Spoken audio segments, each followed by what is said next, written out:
Bismillahirrahmanirrahim. Assalamualaikum warahmatullahi wabarakatuh.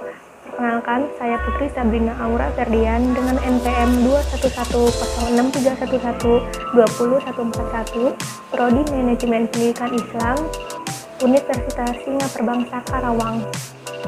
Di sini saya akan mempresentasikan mata kuliah studi hadis yang diempu oleh Ustazah Hajah Debbie Bisnabilatul Fauzia LCMA dengan judul Ilmu Hadis Riwayah dan Riwayah serta sejarah pengembangannya. Nah, apa sih ilmu hadis itu? Ilmu hadis terdiri atas dua kata, yaitu ilmu dan hadis. Ilmu yang berarti pengetahuan dan hadis yang berarti segala sesuatu yang bersandar kepada Nabi Muhammad SAW, baik ucapan beliau, perbuatan beliau, ketetapan beliau, dan sifat beliau. Dan secara kaidah dijelaskan bahwa ilmu hadis adalah al-qawaidul mu'arrifatu bihali rawi wal marwi, yaitu kaidah-kaidah yang mengetahui segala hal tentang perawi dan apa yang diriwayatkannya. Nah, dari definisi di atas dapat dijelaskan bahwa ilmu hadis adalah ilmu yang membahas mengenai keadaan ataupun sifat para perawi dan juga apa yang diriwayatkannya. Selanjutnya, kita akan membahas tentang perawi dan marwi. Apa itu perawi? Maksud dari PowerPoint di atas, perawi adalah orang yang membawa atau mendapatkan berita langsung dari Rasulullah SAW. Kemudian perawi tersebut terima dan perawi tersebut akan menyampaikannya kepada yang lain.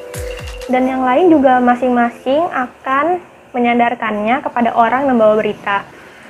Dan perawi ini terdapat pada sanad hadis.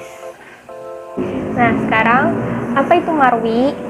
Penjelasan dari PowerPoint di atas, marwi adalah isi berita atau perkataan yang diucapkan oleh Rasulullah SAW yang disampaikan oleh perawi tersebut tadi. Nah, marwi ini terdapatnya pada matan hadis. Bagi yang masih bingung sanad dan matan, mari kita simak contoh hadis berikut.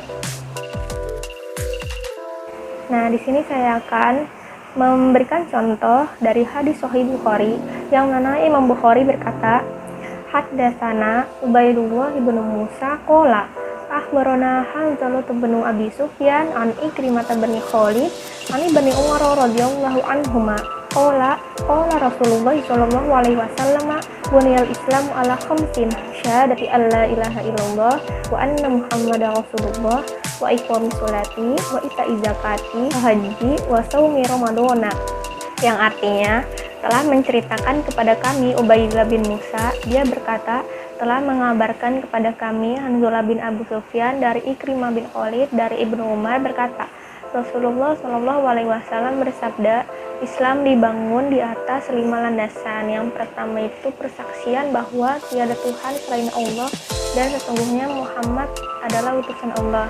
Yang kedua mendirikan sholat, yang ketiga menunaikan zakat, yang keempat haji, dan yang kelima yaitu puasa pada bulan Ramadan. Nah, diketahui di sini Imam Bukhari mendengar perkataan dari Ubaidillah bin Musa. Kemudian Ubaidillah bin Musa mendengar perkataan dari Hanzalah bin Abu Sufyan. Hanzalah bin Abu Sufyan mendengar perkataan dari Ikrimah bin Walid. Ikrimah bin Walid mendengar perkataan dari Ibnu Umar. Nah, Ibnu Umar ini yang mendengar perkataan langsung dari Nabi Muhammad SAW. Kelima perawi ini disebut sanad karena sanad adalah hubungan antar perawi yang akhirnya sampai kepada Nabi Muhammad SAW. Nah, sanad di sini itu termasuk sanad yang bersambung karena sanadnya telah sampai kepada Nabi dari Ubaidillah bin Musa, kemudian Hanzalah bin Abu Sufyan, Ikrimah bin Walid, Ibnu Umar, lalu Nabi Muhammad. Nah, jika sanadnya tidak sampai kepada Nabi Muhammad SAW, maka sanad tersebut adalah sanad yang terputus, bukan bersambung. Selanjutnya, apa saja yang dibahas pada sanad dan matan? Pada sanad, pada poin pertama yaitu derajat kesohihan hadis. Maksudnya di sini kita akan mencari tahu terlebih dahulu orangnya itu seperti apa, apakah bohong ataukah suka mengarang-ngarang cerita sehingga diragukan kesohihan hadisnya. Dan pada poin kedua menelaah sifat dan biografi para perawi. Nah, ini tidak jauh ya dari poin pertama, yaitu kita harus mencari terlebih dahulu sifatnya, apakah jujur, apakah adil, dan di mana lahirnya, kapan lahirnya, siapa guru-gurunya dan murid-muridnya, dan lain-lain. Nah, sedangkan matan ini membahas tentang kejanggalan dalam periwayatannya yang dikhawatirkan menyebabkan kecacatan dalam redaksi hadis tersebut. Selanjutnya, pembagian ilmu hadis itu ada dua. Yang pertama ilmu hadis riwayah dan yang kedua adalah ilmu hadis diroyah. Apa itu ilmu hadis riwayah? Yaitu ilmu yang membahas segala hal tentang Nabi, baik ucapan, perbuatan, periwayatan hadis beliau, pencatatan hadis beliau, dan lafaz-lafaz pada hadis beliau. Objek kajian ilmu hadis riwayah ini mencakup diri Nabi dan hadis Nabi, baik dari segi periwayatannya dan segi pemeliharaannya. Maksud dari segi periwayatan itu cara penerimaan dan penyampaian dari seorang perawi kepada perawi yang lain. Dan sedangkan dari segi pemeliharaannya itu bagaimana cara penghafalan hadisnya, penulisan hadisnya bagaimana, dan pembukuan hadisnya bagaimana. Nah, selanjutnya kita akan membahas tentang ilmu hadis diroyah. Yang ilmu hadis diroyah ini adalah ilmu yang membahas atau mengetahui tentang segala keadaan perawi dan apa yang diriwayatkannya. Objek kajian ilmu hadis diroyah ini ialah sanad dan matan. Pada sanad membahas tentang apakah sanadnya bersambung atau tidak, dan segi kepercayaan sanad, yang artinya itu sanadnya harus mempunyai sifat yang adil, cermat, dan terpercaya. Kemudian yang terakhir adalah bebas dari kejanggalan redaksi dan kecacatan makna. Sedangkan pada matan, yaitu matannya harus sejalan makna dan tujuannya dalam kandungan Al-Quran. Lalu bebas dari kejanggalan redaksi, bebas dari makna yang cacat, yang fasad atau rusak, lalu bebas dari kata-kata yang gharib atau asing yang tidak bisa dipahami. Nah, sekarang kita membahas tentang sejarah perkembangan ilmu hadis riwayah dan diroyahnya, yang mana sejarah itu terbagi kepada 4 masa. Yang pertama masa Nabi, yang kedua masa sahabat, yang ketiga masa tabi'in, yang keempat adalah masa tabi'in. Pada masa Nabi Muhammad SAW, ilmu hadis riwayah ditandai dengan yang pertama itu hadis belum boleh ditulis karena Nabi takut tercampur antara Al-Quran yang bahasanya itu sama-sama bahasa Arab, dan pada saat itu para sahabat juga belum banyak yang pandai menulis. Yang kedua itu larangan dan dibolehkannya menulis hadis pada kondisi tertentu. Yang ketiga, sudah banyak sahabat Nabi yang mengkoleksi hadis, diantaranya itu Ali bin Abi Thalib dan Abdullah bin Amr bin As.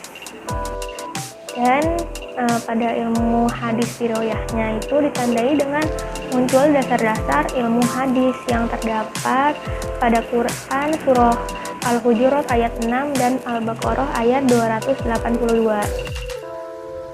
Selanjutnya pada masa sahabat, ilmu hadis riwayah ini ditandai dengan yang pertama, pada masa itu disebut dengan julukan masa taklilur riwayah atau pembatasan periwayatan, karena hadis pada saat itu disampaikan secara lisan, dan jika ada orang yang ingin menyampaikan suatu hadis harus membawa saksi yang kuat serta sumpah. Dan yang kedua itu ulama pada kalangan sahabat rihlah ke berbagai wilayah Islam untuk mengecek kebenaran hadis yang sampai kepada mereka. Sedangkan ilmu hadis diroyahnya ini pada masa itu hadis sudah muncul secara lisan dan periwayatannya itu harus membawa saksi yang kuat disertai sumpah. Tidak beda jauh dengan ilmu hadis riwayahnya. Selanjutnya pada masa tabi'in, ilmu hadis riwayah ini ditandai dengan yang pertama, itu hadis sudah dibukukan. Dibukukannya hadis ini digagaskan oleh Umar bin Abdul Aziz. Yang kedua itu sudah munculnya kitab-kitab ilmu hadis seperti kitab hadis Muwatta, kitab hadis musonaf dan kitab hadis musnad. Yang ketiga itu hadis masih bercampur dengan perkataan dan fatwanya sahabat. Dan pada ilmu hadis diroyahnya, hadis sudah muncul secara tertulis namun masih bercampur dengan ilmu-ilmu yang lain. Pada masa tabi'in ini, ilmu hadis riwayah ditandai dengan yang pertama itu sudah mencapainya masa keemasan hadis, di mana hadis itu sudah dibedakan atau dipisahkan dari yang sahih dan yang tidak sahih.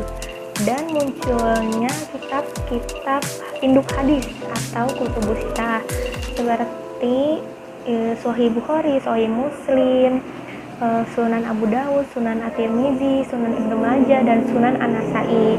Dan pada ilmu hadis diroyahnya itu, hadis sudah dipisahkan dari ilmu-ilmu yang lain, namun pembahasannya belum mencakup. Dan sudah muncullah kitab-kitab ilmu hadis. Pada sejarah perkembangan ilmu hadis ada masa lagi setelah masa tabi'in, yaitu pada ilmu hadis riwayah ini ditandai dengan masa penertibannya pembukuan hadis dan munculnya kitab-kitab hadis seperti Mu'jam, Mustadrak, Al-Jam'u, Ikhtisar, dan Syarah. Dan pada ilmu hadis riwayahnya ini, ilmu hadis sudah berdiri dengan sendirinya. Baik, demikian penjelasan saya tentang ilmu hadis riwayah dan diroyah serta sejarah pengembangannya. Mohon dimaafkan jika penjelasan saya ini masih banyak kekurangan. Sekian dan terima kasih. Wabillahi taufiq wal hidayah. Wassalamualaikum warahmatullahi wabarakatuh.